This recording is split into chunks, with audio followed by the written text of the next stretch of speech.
am na lu ma la waxoon fii coow li ne kur mooy loolu ñu yóbbu ñu defoon ci en face d'un huissier nañ dem ba ci kanam.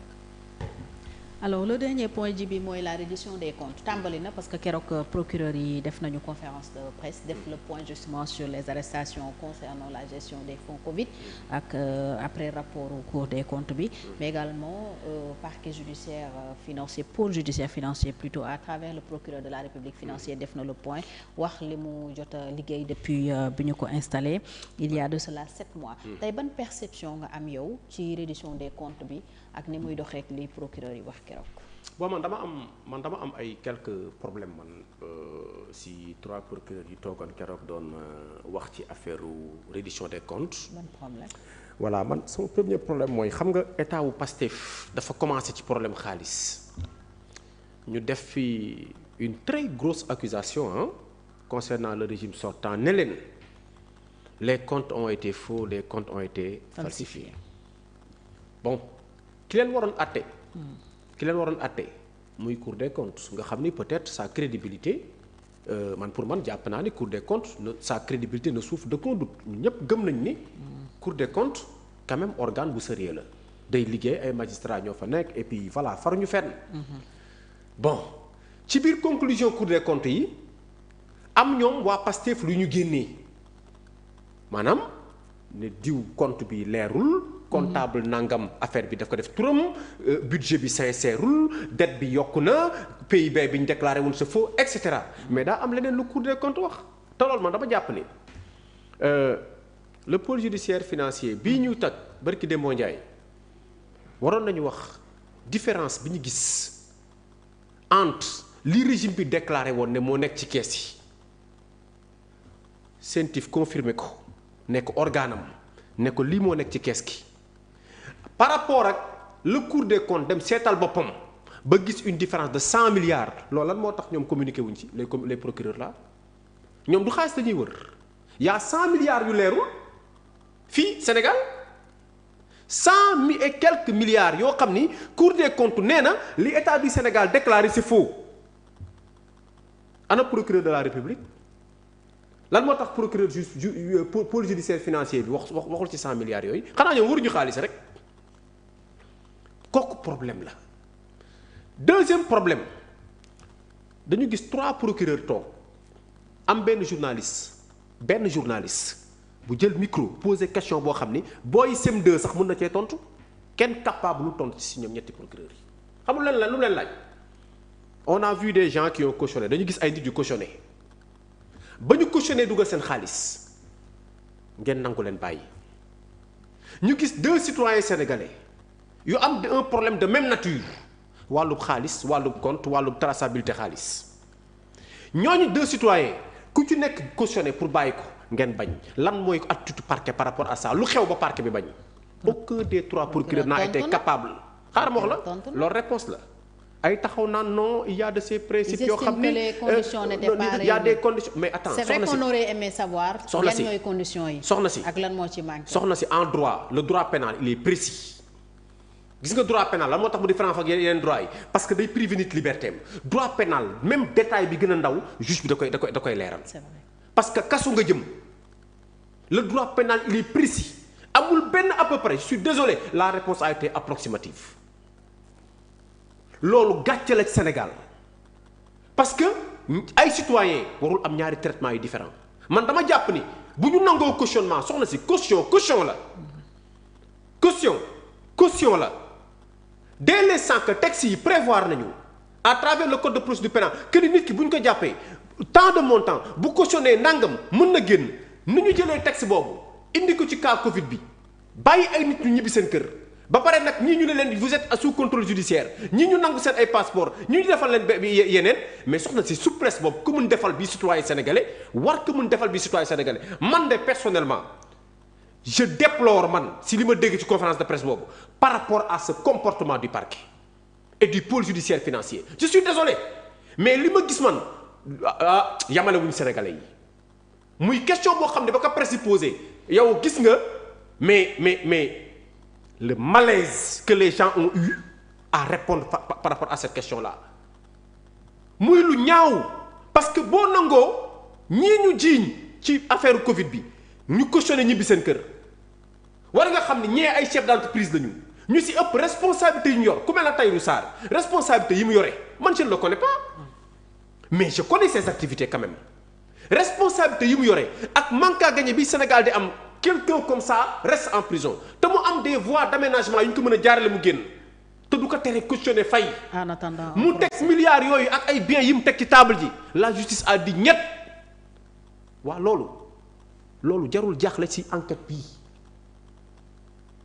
est-ce que lii réellement dañ ko def pour faire éclore la vérité je ne le pense pas parce que man dama jàpp ni fu 2 poids 2 mesures am rek xel tey na beneen bi mooy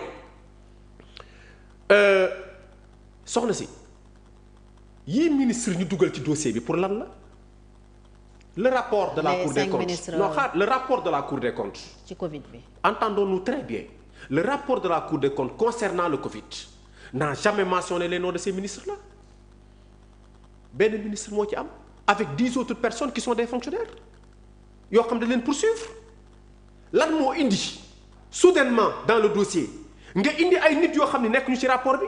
di leen citer. à cette question yow lan ngay tontu. mais parce que pour man la justice ne doit pas fonctionner comme ça le rapport il faut rester fidèle à ce rapport-là s'il y a de nouvelles charges yooyu dañ koy wutal beneen dossier mais bu ñu ko mettre en relation ak rapport bi. mais s'il faut rester ci cadre rapport bi kon du jar enquête. mais xaaral ma wax la le rapport est clair ñi ñu doon entendre depuis 2022 y en a qui ont été à la DIC indi seen ay éléments de preuve teg DIC xool ñu photocopier ñu yóbbu denc seen kër di xaar ñu waat leen. y en a aussi qui ont dit avoir agi sur instruction de leur ministre. mais xaaral le ministre amul benn responsabilité.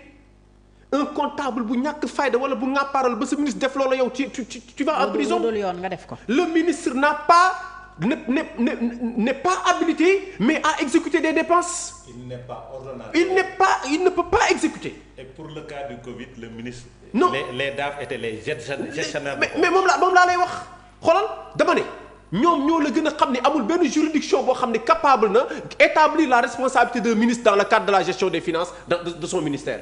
ba fi may waxoon tegoon texte boobu moo fi nekk le ministre dafay gérer son ministère il gère un budget mais budget boobu il ne le gère pas c'est le comptable mooy exécuter les dépenses proposition rek lay def ak expression de besoin jënd leen ma lii changer leen bureau def leen lii loolu la mën a def expression de besoin la mën a def comptable moom mooy exécuter waa léegi comptable bi mu defee ay dépenses am le ministre bi nga xam moo nekkoon au ministère ne diw moo ma def loo woon mais le ministre effectivement am na droit jox la ay dépenses yow yaay xool ba xam da nga koy exécuter oui ou non.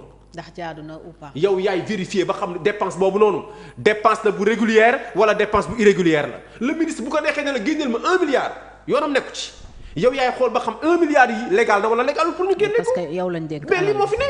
comment ça se fait nga indi ñooñu ci dossier bi te nekk ñu fa beneen mbir mi mooy sama inquiétude toujours si. conférence de presse trois procureurs yi dañu dégg procureur ne dossier bi 2 jours la def sama bureau def 3 jours dik ñu commencé woo gars yi arrestation yi commencé wax ak célérité ñu dégg mots yu mu employé des mots il faut le dire très fort des sommes ont été frauduleuses des sommes ont été spoliées de manière indignement et cetera mu nekk un commentaire man dama jàpp ni procureur warul commentaire déedéet c'est la loi qui doit parler na wax li loi bi wax loi amul fenn fu mu wax indignement code pénal amu fa on s'en arrête à ce qu'a dit la loi du yokk du wàññi kenn soxlawu fa benn émotion wu nit la loi elle est froide da nga koy wax loolu li mu wax ba pare boo toogee nga ne dañu nit ñi nga xam dañ leen jàpp 3 jours 2 jours dik ñu commencé arrestation waa d'accord mais attends fii fekkewuñ fii Sénégal fii nit ku ñu condamné dans le cadre d'une procédure neel benn affaire Mame Mbaye Niang 200 millions yi ñu condamné Ousmane Sonko ba fii may waxante ni la justice exécuté wu ko procureur fu mu nekk procureur tey ki mu remplacé ndooy mii ki mu remplacé dossier yi ñu ko àtte woon ak ñi ñu condamné moom il les hérite lan moo tax 200 millions yi Ousmane Sonko war a fay Ousmane Sonko procureur taxawul defal ko contrainte par corps mu fay ko ndegam ay nit. dañu bëggoon defar mais moom laa la wax c'est-à-dire que boo nee dossiers yi sama bureau 2 jours la fa def di 3 jours ma commencé arrestation waa léegi dossiers yi ñu ci fekk nag te exécuté guñ ko lan moo tax mënuñu exécuter les 200 millions yu Ousmane Sonko yu ñu condamné Ousmane Sonko dans le cadre de l'affaire Mame Mbaye Niang. est-ce que Mame Mbaye Niang le dossier Adji Sarr condamnation bi si Ousmane Sonko am lan moo tax procureur yëkkatiwul dossier bi pourtant Ousmane Sonko dafa def appel. dossier d'appel bi mi ngi si table am. Ndeye Khady Ndiaye dafa def appel. Adji Sarr dafa def appel.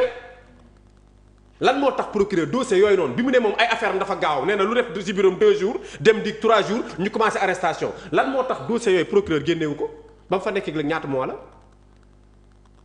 kenn warul lëndëmal askanu sénégalais yi. gis nga soxna si ñun dañuy wax de jàpp dañuy wax woote dañuy wax téléphoné dañuy wax envoyé message dañuy wax yóbbu rëbës dañuy wax parce que dañuy génnaat dëkk bi kenn moomu ko.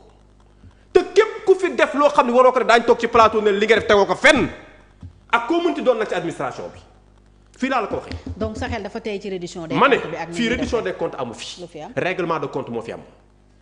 fayantoo moo fi am parce que wax naa la fii ne la am na ñoo xam ne ils doivent de l'argent fii may waxante yow nii à l'état du Sénégal parce que état du Sénégal moo dem ak ñoom procès ñu condamné leen mooy Ousmane Sonko il doit 200 millions. procureur nangul ñu exécuteur Mame Mbaye Niang mais est-ce que Mame Mbaye Niang saisir na justice pour exercer la contre. non jaru ko. Ah, bien sûr déedéet parce que xamul tax bu ñu la xasee condamné ça devient exécutoire. ah mais bu la fayul contrainte par corps gi yow yaay dem. déedéet xas nañ la condamné mais le procureur daf ko war a suivre ba ñu fay la déggoo li ma la wax procureur kay say intérêt yow mi ñu tooñ la war a défendre.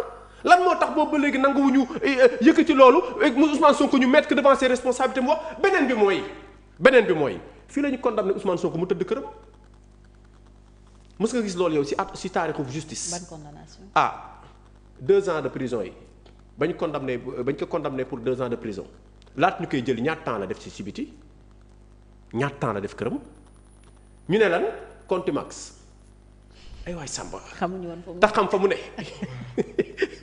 non dañuy laajte rek c'est que man damay laajte rek ñu ne contumace tax xam fa mu ne alors que fii may waxante geew nii am na sénégalais yoo xam ñu ngi leen defal mandat d'arrêt international pour wëri leen déet boo capable defal seen ay sénégalais mandat d'arrêt international pour wëri leen y'a le gars là bi nekkoon APR comment il s'appelle. Mamour Diallo y'a l'autre bu mujj bi y'a l'autre grand kii bi nekkoon APR.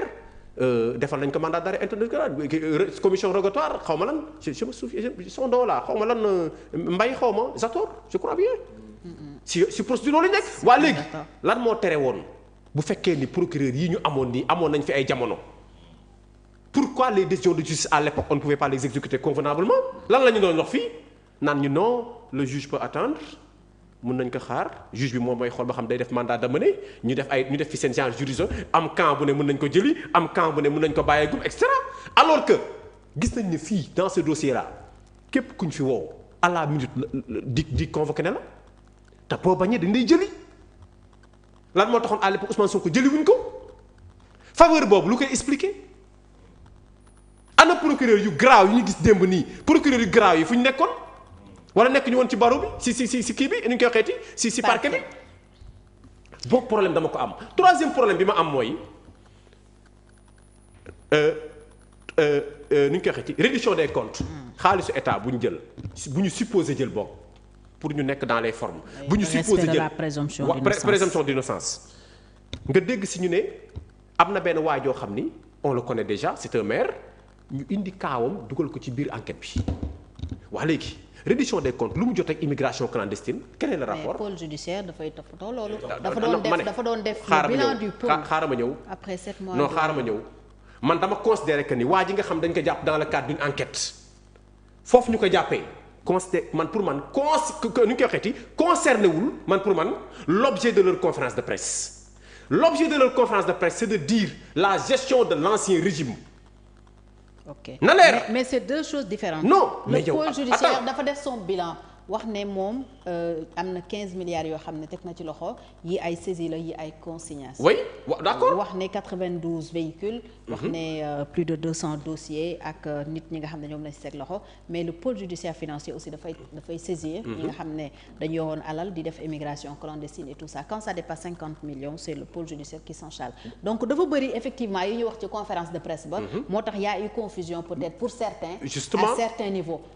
bilan wu pôle judiciaire jotewul dara ak mbiram fonds Covid yi. bien beneen affaire bi mooy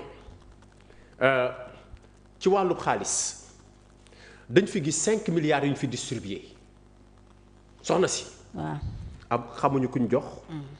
amul liste amul xamuñ ñan ñoo jël.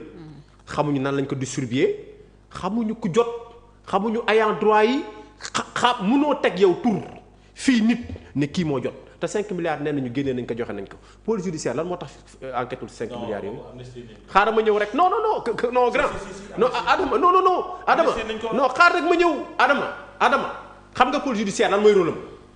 dama lay jox information. moom laa lay wax. jibi man kay yëg naa amnistie bi. article 2 bu nekk ci loi interprétative bi. waaw dafa amnistier 5 milliards yi. ma ne ay 5 milliards yooyu kenn dootu ci waxati.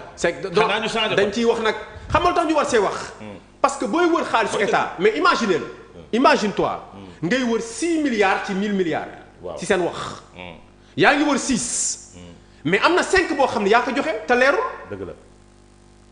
am na 5 boo xam ni les sénégalais am na ñoo xam ni d'accord wuñu si joxe bi nga ko joxe man miy toog d'accord ma si.